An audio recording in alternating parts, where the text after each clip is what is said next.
ایمان اور شرک دونوں بہت الگ الگ اور اپوزٹ چیزیں ہیں.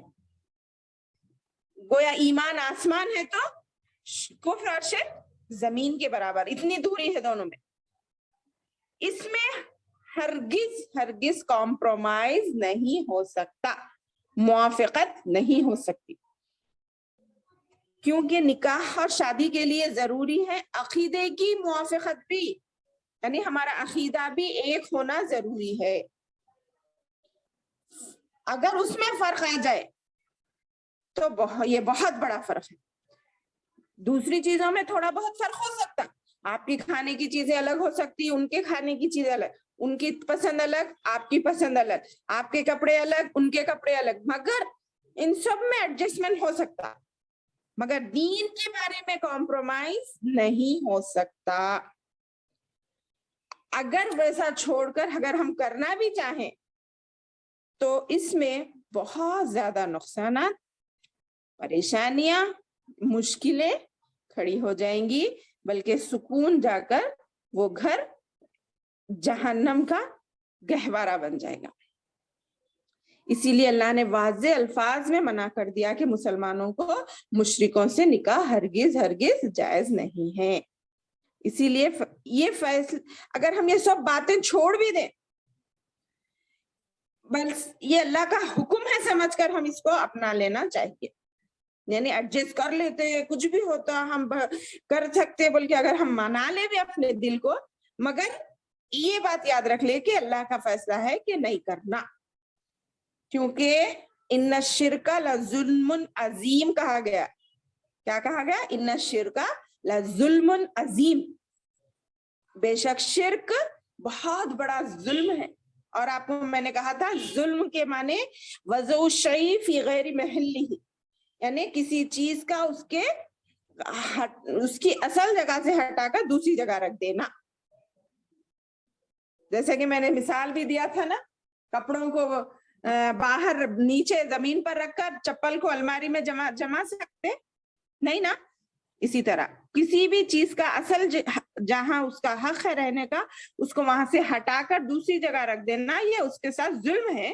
تو یہ تو شرک، یہ ہمارے رب کی جو حقیقت ہے، چاہے وہ الوہیت میں ہو، ربوبیت میں ہو، اسماء و صفات میں ہو. اللہ توحید کی 3 قسمیں ہیں نا، آپ لوگ جانتے ہیں، توحید الوہیت، توحید ربوبیت، توحید اسماء و صفات. نہ اللہ کے جیسا کوئی ہے، نہ اس کی عبادت کے کوئی لائق ہے، نہ اس کی صفات میں کوئی اس کا ہم شریک ہے. تو ان تینوں میں بھی شرک جائز نہیں ہے. تو یہ اسی لیے شرک کو اللہ پسند نہیں کرتا. اس کے علاوہ اللہ تعالیٰ خود حدیث قدسی میں بھی فرماتا ہے، اے اولاد آدم، اگر تو زمین بھر کے گناہ لے کر بھی میرے پاس آئے، پھر تو مجھ سے ملاقات کرے اس حال میں کہ تو نے اس میں شرک نہ کیا ہو میرے ساتھ. کون بول رہے ہیں؟ اللہ تعالیٰ. کہ اے بنی آدم تجھ سے ہو گئے، اس کا مطلب گناہ کی دعوت نہیں دے رہے اللہ تعالیٰ. یہاں انسان سے غلطیاں ہو جاتی ہیں، مگر وہ غلطیوں کو اللہ تعالیٰ کئی مواقع دیا ہے مٹانے کے لیے. ایک تو توبہ ہے، ایک تو نمازوں کی پابندی، دوسرے نیکی کے کام وغیرہ وغیرہ. تو یہ گناہوں کے ساتھ ساتھ اگر تو زمین بھر کے گناہ کے ساتھ بھی مجھ سے ملے، اگر میں چاہوں اس میں شرک نہ ہو، تو تیرے زمین بھر کی مغفرت کے ساتھ تیرا معاملہ حساب کروں گا، یعنی میں معاف کر دوں گا. تو کتنی اچھی بات ہے. اللہ تعالیٰ ایسی ذات ہے، لیسا کمثلہ شیء، اس کی جیسا کوئی ہے ہی نہیں. تو ہمیں اس بات کا خیال رکھنا ہے، ہمیں اس بات کو اپنے ذہنوں میں، اپنے بچوں کے ذہنوں میں بٹھانا ہے کہ اللہ تعالیٰ کے ساتھ شرک کتنا بڑا گناہ ہے. اس کی بنا پر تمام احکامات اللہ تعالیٰ ہمیں دیتا ہے، اب ہمیں اسی پر پابندی ضروری ہے. اور یہ تمام چیزیں، اور اس کی ایک وجہ یہ بھی بتائے کہ وہ لوگ جو مشرک ہوتے ہیں وہ آگ کی طرف بلاتے ہیں. اولئک یدعون الی النار واللہ یدعو الی الجنہ. کیونکہ اگر ایک مسلمان لڑکی غیر مسلموں میں چلی گئی، ان کی